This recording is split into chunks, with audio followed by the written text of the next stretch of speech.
В Чебоксарах открылась выставка «Под открытым небом». 100 выдающихся людей Чувашии, так называется арт-проект, посвященный столетию чувашской автономии. Николай Ашмарин, Михаил Сеспель, Василий Чапаев, Андриан Николаев. Портреты этих и других выдающихся личностей республики теперь украшают столичные улицы. Картины расположили на фасадах жилых домов. Это копии работ из фондов Национального и художественного музеев. Выставка «Под открытым небом» хороша тем, что эти картины можно не только рассмотреть, но и потрогать.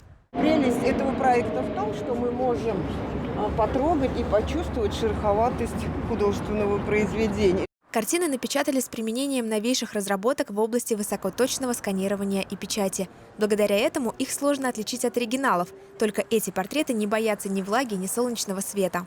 На современном оборудовании с помощью печати мы подняли эти картины на алюминиевых листах, для того, чтобы все-таки был антивандальный момент, и никто не мог ее вырезать, как в плохом фильме, и унести с собой ее домой.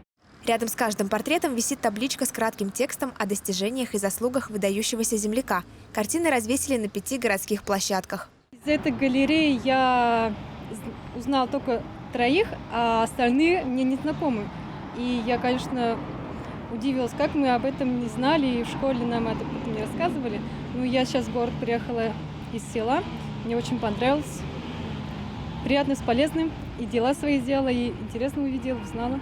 Создатели арт-проекта картины выбирали тщательно. В галерею вошли работы Виталия Петрова, Ревеля Федорова, Викентия Гунько, Николая Овчинникова, Николая Карачарского. Последний, кстати, предоставил музею «Под открытым небом» картину из своей личной коллекции.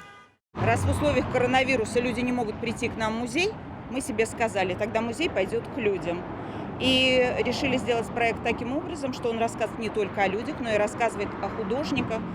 Все изображения выполнены в единственном экземпляре и будут радовать горожан все лето. Татьяна Самсонова, Елена Дмитриева, Виктор Степанов. Вести Чебоксары.